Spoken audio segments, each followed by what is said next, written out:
This video will illustrate the ease of mounting a Dings 70 series brake versus a Stearns 87,000. You will see that you can mount a Dings brake to a motor in half the time it takes to mount a Stearns brake. This Dings advantage will greatly reduce your production labor costs. Brake covers need to be removed to mount the brake to the motor.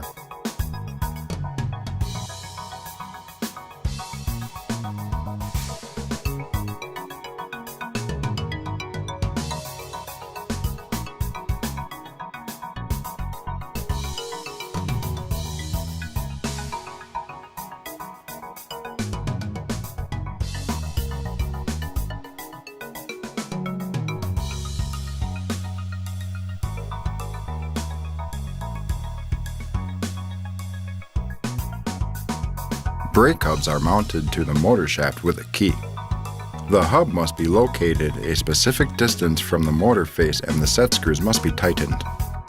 Manuals from each brake manufacturer will specify the distance that the hub needs to be from the face of the motor, along with the torque specifications of the set screws.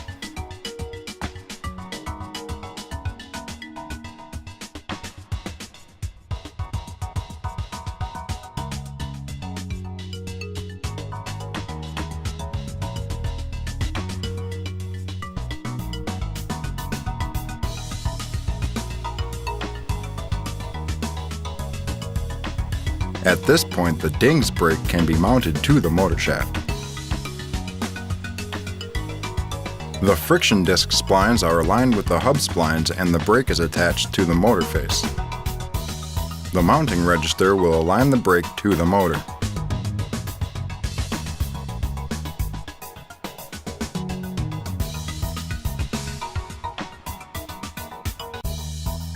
To attach the Stearns brake, it must be disassembled and then reassembled onto the motor one piece at a time. This is because the Stearns friction discs, stationary disc, and pressure plate cover a portion of the mounting holes, preventing the mounting bolts from passing through and securing the brake to the motor.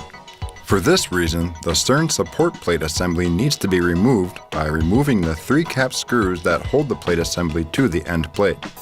Take note that the bolt under the coil assembly requires an open-end wrench. The coil assembly interferes with the removal of the bolt when power tools are used. Once the support plate assembly is removed from the Stearns brake, the stationary discs, friction discs, and pressure plate need to be removed and set aside in order in which they were removed. Brakes are burnished at the factory so the out-of-the-box torque specs are met. When the components are not assembled in the order in which they were removed, the brakes may not meet the rated torque spec until the brake is run or re-burnished. This may cause the brake to not function properly during startup. The brake end can be assembled using the 4 socket head cap screws. These screws should be torqued to a specific rating as specified in the manual. Assemble the friction discs, stationary discs, and pressure plate onto the brake hub.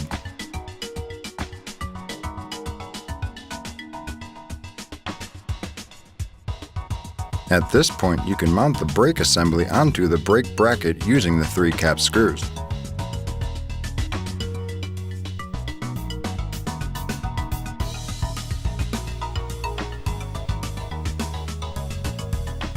Now the brake coils for both the Dings and the Stearns brake need to be connected to the power source. The power leads can be routed externally or routed through the internal wire outlet and motor windings into the motor conduit box. The brake cover can be installed using the fasteners.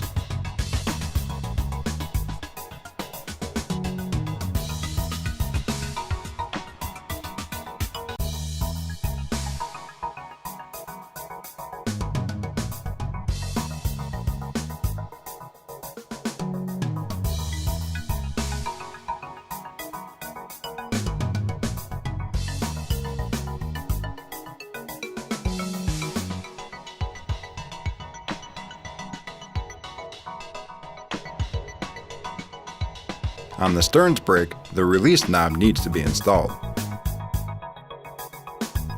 Both brakes are now ready for service.